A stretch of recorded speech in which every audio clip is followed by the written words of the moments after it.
Welcome to my channel housewife Sandhya. নমস্কার বন্ধুরা, আজকে আমি যে ভিডিওটি এনেছি এটি আমরা দক্ষিণেশ্বর মন্দিরে পুজো দেওয়ার ভিডিও। সেখানে আমরা কিভাবে গেলাম, কোথায় মুখে লেগে থাকার মতন ভোগ খেলাম, কিভাবে পুজো দিলাম, আর কোথায় কোথায় গেলাম সেখান থেকে সে ভিডিওটি নিয়ে এসেছি। আজকে এই ভিডিওটি আমরা আমাদের কমপ্লেক্স থেকে আমরা গাড়ি ভাড়া করে আমাদের লেডিস গ্রুপে সবাই আমরা বেরিয়ে পড়ছি। আমাদের কমপ্লেক্স থেকে এখন বেরোচ্ছি, বেরিয়ে আমরা রোড ধরে এবার সোজা চলে যাব দক্ষিণেশ্বর মন্দিরের ওই দিকে উদ্দেশ্যে। তো আমরা সবাই চলছি খুব আনন্দ করে, আর এটা আগের থেকে প্ল্যান করে রাখা ছিল কোথায় কোথায় ভোগ খাওয়া হবে, কীভাবে যাওয়া হবে। তো সবাই খুব আনন্দ করে আমরা যাচ্ছি। এইভাবে আধ ঘন্টা আমাদের চলে যাওয়ার পর আমরা পৌঁছে গেলাম মহামিলন মঠ। সেখানে প্রথমে আমরা সেখানে গেলাম, কারণ সেখান থেকে আমরা দুপুরের যে ভোগের কুপনটা আমরা এখান থেকেই কেটেছি। আর এখানে খুব সুন্দর শুনেছি মানে ভোগের প্রসাদটা হয়। তো অনেক জায়গায় আছে, আদ্যাপীঠেও আছে, দক্ষিণেশ্বরেও আছে, কিন্তু আমরা এখান থেকে ভোগটা নেব। এই জন্যে আমরা চলে আসলাম মহামিলন মঠ। সকালবেলায় আমরা এখানে পৌঁছে গেছি 8:30টার মধ্যেই। সেখানে পৌঁছে গিয়ে আগে মঠটা আমরা একটু দেখে নিচ্ছি। এটা হচ্ছে শ্যামসুন্দর বা রাধা মাধবের মঠ। সেখানটায় তার মূর্তি আর অষ্টসখী, কী অপূর্ব দৃশ্য, ভিতরটা গেলে মানে একদম মন মুগ্ধ হয়ে যায়। আর এইটা যেখানে ঢুকছি সেটা হচ্ছে ওঙ্কারনাথ দেবের মন্দির। এখানে ওঙ্কারনাথ দেবের মূর্তি এবং তার পুজোর সব কিছু রয়েছে এখানে। তার জায়গাটা একটু, মন্দিরটা একটু প্রথমে দর্শন করে নিলাম। এটা সামনেই পড়ছে, তার ওই সাইডে রয়েছে রাধা মাধব আর আমাদের শ্যামসুন্দর মন্দির, সেখানটায় যাব। এটা পুরো মঠই, এই ওঙ্কারনাথ দেবেরই মঠ এটা। তো এখানে আমরা সমস্ত এখানে একটু দর্শন করে নিলাম, করে এবার আমরা নেমে গেলাম। নেমে গিয়ে এবার চলছি, এইটা হচ্ছে শ্যামসুন্দর দেবের মঠ। এখানে আমরা মঠ মানে মন্দির, এখানে চলে যাচ্ছি। এখানে শ্যামসুন্দর দেবের দর্শন করব। ভিতরটা দেখুন কত সুন্দর, কি শান্ত পরিবেশ, মানে মনটা মুগ্ধ হয়ে যায়। এক সাইডে ভগবানের নাম হচ্ছে, আর এক দিক থেকে আমরা সামনের দিকে এগিয়ে গেলাম দর্শন করার জন্য। দর্শন করে মুগ্ধ হয়ে গেলাম। সেই মানে অষ্টসখী সমেত আমাদের রাধা মাধব, মানে রাধা কৃষ্ণ, কি অপূর্ব দর্শন। সকালবেলায় একদম যাওয়ার প্রথমেই দক্ষিণেশ্বর রাধা মাধবের দর্শন করে নিলাম। একদম আমাদের খুবই খুবই ভালো লাগলো। তখন এখানে সকালের পুজোটা হচ্ছিল, আর এখানে সকালের পুজো আরতি এখানে 3 বেলাই হয়। তো এখানে তখন সকালের পুজো, এরপর আরতি হবে, একদিক দিয়ে সুমধুর কীর্তন হচ্ছে, একটা মন মুগ্ধকর পরিবেশ ওইখানটায়। সেটাই কিছুক্ষণ আমরা সেটাকে উপভোগ করলাম। তবে সেখান থেকে আমরা একটু প্রসাদ নিয়ে আমরা এখান থেকে এবার বেরিয়ে পড়ব আমাদের গন্তব্যস্থল দক্ষিণেশ্বর মায়ের মন্দিরে। তো এখান থেকেই দেখুন প্রসাদ বিতরণ হচ্ছে, সবাইকে যেতে সবাই প্রসাদ দিচ্ছে। তো এখান থেকে আমরা একটু এইখান মন্দিরটা একটু ভালো করে দেখে নিলাম, ঘুরে নিলাম। আর দেখুন এখানে কীর্তনও করছে। অপরূপ দর্শন করার পর আমরা এবার আস্তে আস্তে আমরা বেরিয়ে পড়ব এখান থেকে। আমরা আবার গাড়ির কাছে চলে যাচ্ছি। আমাদের সেখান থেকে আমরা এবার চলে যাব দক্ষিণেশ্বর মন্দিরে। তো এখান থেকে আমরা বেরিয়ে পড়ছি, এই মন্দির থেকে বেরিয়ে চলে এসেছি দক্ষিণেশ্বর মন্দিরে। সেখানে প্রথমে যেখানে ফুল টুল নেওয়া, এখানে যেহেতু পান্ডা থাকে না, দোকানগুলো রয়েছে, ফুলের যে দোকানগুলো, ফুল প্রসাদ নেওয়ার জন্য, জুতো রাখার জন্য এখানে ফ্রিতেই জুতো রাখা হয়, আর ফুলটা নেওয়া হয়, এখান থেকে প্রসাদ নেওয়া হয়। এই দোকানগুলো প্রত্যেকটা কাউন্টার রয়েছে, গিয়ে না কাউন্টারে এটা মনে করে রাখতে হবে যে এই কাউন্টার থেকে আমরা করেছি। সেখান থেকে আমরা এখানে 60খানা কাউন্টার রয়েছে, 60টে কাউন্টারে যেই কাউন্টারে জুতো রাখবো বা আমরা সেখান থেকে ফুল প্রসাদ নেবো সেটা মনে করে রাখতে হবে। এখান থেকে সোজা চলে যাচ্ছি। আর এখানে মোবাইল রাখার জায়গা আছে, যেহেতু মোবাইল নিয়ে ভিতরে প্রবেশ নিষিদ্ধ, ঢুকতেই দেবে না, মোবাইল জমা করেই ভিতরে ঢুকতে হবে। তো মোবাইল রাখার জায়গায় আমরা মোবাইলটা রেখে তারপরে আমরা ভেতরে ঢুকবো। তো আমরা এখন গেটের দিকে যাচ্ছি, ওইখানে আমাদের মোবাইল রাখার জায়গা পাবো। তো সেখানে মোবাইল জমা করে আমরা সেখানে চলে যাব। এখানে একদম সেফ মোবাইল রাখা, এটা মন্দিরের তরফ থেকেই, যেহেতু ভিতরে মোবাইল প্রবেশ নিষিদ্ধ সেই জন্যই। আমাদের মধ্যে সোমার ছেলে যেহেতু ভেতরে যাবে না বলছে, তাই ওর কাছেই আমরা মোবাইলগুলো রেখে আমরা গেটের দিক দিয়ে প্রবেশ করছি, ভেতরে যাচ্ছি।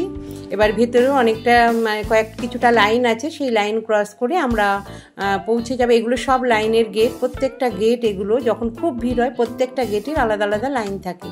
এইগুলো যে দেখা যাচ্ছে এগুলো সব গেট, প্রত্যেকটা গেটের আলাদা আলাদা লাইন, একটা করে লাইন ছাড়ে আর একটা করে লাইন ওখানে মন্দিরের ভেতরে আমরা প্রবেশ করতে পারি, মন্দির চত্বরে, মন্দিরের ভেতরে নয়।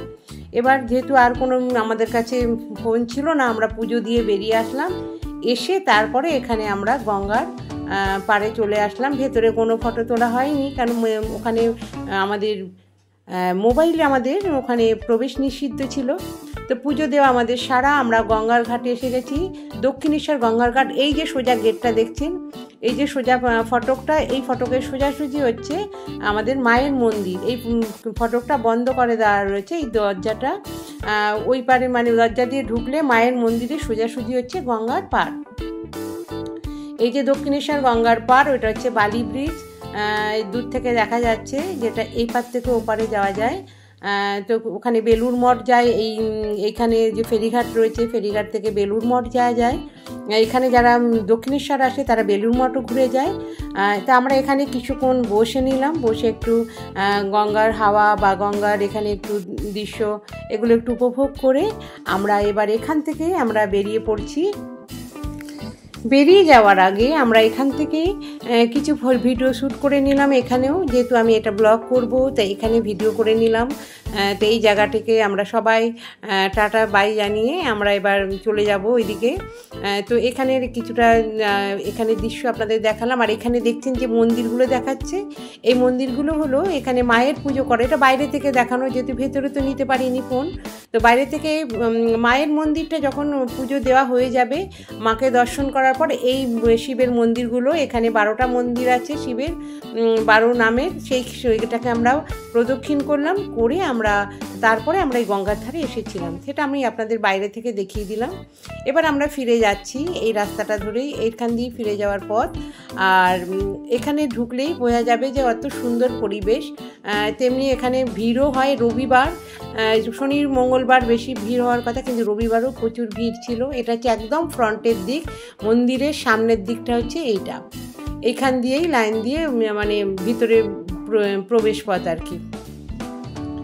এবার আমরা চলে যাচ্ছি যেখানে যারা জুতো রেখেছিল তারা নেবে। আমরা যেহেতু গাড়িতেই জুতো রেখেছি, তাই আমাদের নেওয়ার কোনো ব্যাপার নেই, সেখান থেকে চলে আসলাম। ফুলের দোকানগুলোর ওই উল্টো দিকেই খাবারের দোকান ছিল, বিশেষ কিছু খাবার সেখানে ছিল না। সেখানে মুড়ি, যেমন এখানে ডাব, মুড়ি, নানা রকমের জিনিস, শঙ্খ টঙ্ক এগুলোর দোকান রয়েছে। আর এখানে আখের রস এসব। এবারে পাশ দিয়ে যে পুকুরটা দেখছেন, এই পুকুরটায় আমি ছোটোবেলায় যখন প্রথম এসেছিলাম একদম একটা সাধারণ পুকুরের মতন ছিল। এখন কত সুন্দর এখানটায় রয়েছে। তারপর আমি বহুবার এসেছি, তার আগে মানে বহুদিন আগে এটা এত সুন্দর করেই বাঁধানো রয়েছে, কিন্তু আমি ছোটোবেলার কথাটা বললাম। তো এখানে দেখুন শালুক ফুলও এখানে রয়েছে, এখানে একটু দেখালাম আপনাদেরকে। এবার আমরা এখান থেকে বেরিয়ে পড়ব, আমাদের গাড়ি করে আমরা চলে যাব সেই মঠে যেখানে আমরা কুপন কেটেছিলাম সেইখানে। তো এখানে আমরা দাঁড়িয়ে একটুখানি ঝালমুড়ি খেয়ে নিলাম। এখানে বিশেষ কিছু যেহেতু নেই, বাইরে লুচি কচুরি সবই রয়েছে এই মন্দির চত্বরের বাইরেটাতে। এটা মন্দিরের ভেতরেই যেহেতু আমরা প্রবেশ করে গেছি, এখানে এইগুলোই রয়েছে। যে আমরা মোবাইল জমা করে যখন প্রবেশ করেছি সেই ভেতরটাতেই আমরা এখনও রয়েছি, এখনও আমরা বেরোইনি। এবার আমরা এখান থেকে বেরিয়ে যাব। এবার আমরা চলে এসেছি আমাদের সেই মঠে। এটা হচ্ছে মহামিলন মঠ, সেখানে তখন সুন্দর কীর্তন হচ্ছে। আর ওইদিকে রাধা মাধবের পুজোর আয়োজন হচ্ছে, ভোগের আয়োজন। এখানে আমাদের রাধা মাধবকে ভোগ দেওয়ার পরে আমাদেরকে ভোগ দেওয়া হবে।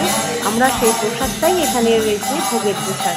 তো রাধা মাধবের এখানে যখন ভোগ দেওয়া হবে, তার আগে আমরা এখানে দাঁড়িয়ে কীর্তন শুনছিলাম। এখানে 4-5 মিনিট কীর্তন শোনার পর ওখানে মন্দিরের গেট খোলা হয়ে গেল। মন্দিরের ওইদিকে আরতি, ভোগ নিবেদন সেগুলো শুরু হয়ে গেল। এখানে আরতি শুরু হয়ে গেছিলো, এখানে আরতিটা দর্শন করলাম। মায়ের মন্দিরেও যখন ঢুকেছিলাম আমরা, যেহেতু একদম বাঁদিকের রাস্তাটা নিয়েছি, অনেক লাইন রয়েছে, অনেকগুলো গেটের অনেক লাইন। তো বাঁদিকে যে লাইনটা সেটা একদম মায়ের মন্দিরের প্রথমের দিকে যায়, ঢুকেই বাঁদিকে যেতে হবে সেই রাস্তাটাতে, সেই লাইনটা একদম মায়ের মন্দিরের ফ্রন্টে। অনেকগুলো লাইন আছে, পিছনের লাইন, সাইডের লাইন, কিন্তু বাঁদিকের যে লাইনটা অনেকেই জানেন না, সেটা একদম ফ্রন্টে গিয়ে যায়, একদম মায়ের মূর্তি সোজাসুজি একটু লিখে পুজো দেওয়া যায়। সেখানেও সুন্দর করে আমরা পুজোটা দিয়েছি। এবার এই মহামিলন মাঠে এখানে এত সুন্দর কীর্তন, নেচে নেচে কীর্তন আর আরতিটা দেখছি, খুব খুব ভালো লাগলো আজকের দিনটা। মানে ভগবানের কৃপায় আমরা সব কিছু সুন্দরভাবে আমরা এখানে দর্শন করা, এখানে খুব আমরা সব কিছু ঠিকঠাকভাবে আমাদের হয়েছিল। তো এখানে যে যখন বরণটা হয়ে গেল, মাকে আরতি করা হয়ে গেল, আরতির আমরা এখানে বাতিটা নিয়ে নিলাম, সবাইকে দিয়ে দিল, সবাই বাতি নিয়ে আমরা প্রদক্ষিণ, আমাদের যে পুরো ছিল উনি প্রদক্ষিণ করছিল, তার সাথে সাথে আমরাও ওনার পিছিয়ে পিছিয়ে প্রদক্ষিণ করে নিলাম। তো বেশ ভালোই লাগছিল এইরকমভাবে হরে কৃষ্ণের কীর্তনের সাথে আমরা প্রদক্ষিণ করলাম। আমরা সব জায়গায় আমরা নিজেরাই করি, কিন্তু এখানে প্রদক্ষিণ ওনাদের মাধ্যমেই আমরা প্রদক্ষিণটা করলাম, ওনাদের সাথে সাথে এইভাবে, আর খুব ভালোও লাগলো। এবার যখন পুজোটা হয়ে যাবে, এর ভোগটা এখানে ভোগটাই ওখানে দেওয়া হয় আমাদেরকে, মানে একদম পুরো যখন আমরা ভোগটা নিই তার মধ্যে 300 টাকা পর্যন্ত পাওয়া গেছে, মানে পুরো এখানে ভোগটাই ওখানে আমাদেরকে দেওয়া হয়েছিল। তো এবার এভাবে প্রদক্ষিণ করে নিলাম আমরা ওনাদের সাথে, ভীষণ ভালো লাগলো, ভীষণ একটা আনন্দ মুহূর্ত আমরা সেইভাবে উপভোগ করলাম। এত সুন্দর জায়গা, আপনারা যারা দেখছেন তারা বুঝতে পারছেন কোথায় এখানে সুন্দর একটা ভোগের জায়গা বা এরকম একটা মঠ। একসঙ্গে যখন আপনারা কয়েক জায়গায় যাবেন তখন এইভাবে দর্শন করলে, যদি আগে থেকে প্রিপ্ল্যান করা থাকে, যদি আগে থেকে প্ল্যান করা থাকে, এইভাবে আপনারা করতেই পারেন এই সময়ের মধ্যে, এখানে তো খুব ভালোই হবে। তো আপনাদের মন্দিরের বলেই দিচ্ছি, বাদিকের গেট এটা দিয়ে লাইনটায় গেলে খুব তাড়াতাড়ি পুজোটা হয়ে যায়। তো এবার আমরা নেমে যাচ্ছি ওদের সিঁড়ি দিয়ে নিচের দিকে নামি। ওদের যে খাবারের ঘর, ভোগ যেখানে খাবারের ঘর, আগে থেকেই এক একজনের যারা যে কটা কুপন নিয়েছে তাদের আগে থেকেই ওখানে, মানে যেহেতু বুকিং করা আছে, এভাবে টেবিল চেয়ার পাতা, জায়গা পাতা রয়েছে ভোগ নিবেদনে। তো সেখানে আমরা গিয়ে বসে পড়লাম।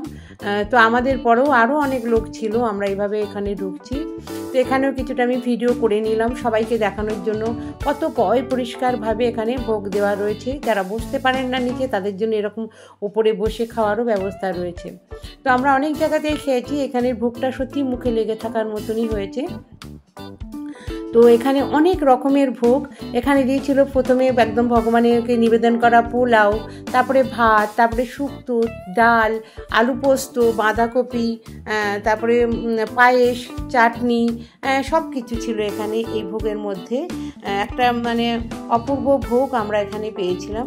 যারা যেখান থেকে আমার এই ভিডিওটি দেখছেন অসংখ্য ধন্যবাদ। ভালো লাগলে অবশ্যই নতুন বন্ধুরা সাবস্ক্রাইব করবেন আর পাশে থাকা বেল আইকনটি প্রেস করে দেবেন। আমি যখন আবার কোনো নতুন ভিডিও ছাড়বো সবার প্রথম আপনার কাছে তাহলে পৌঁছে যাবে।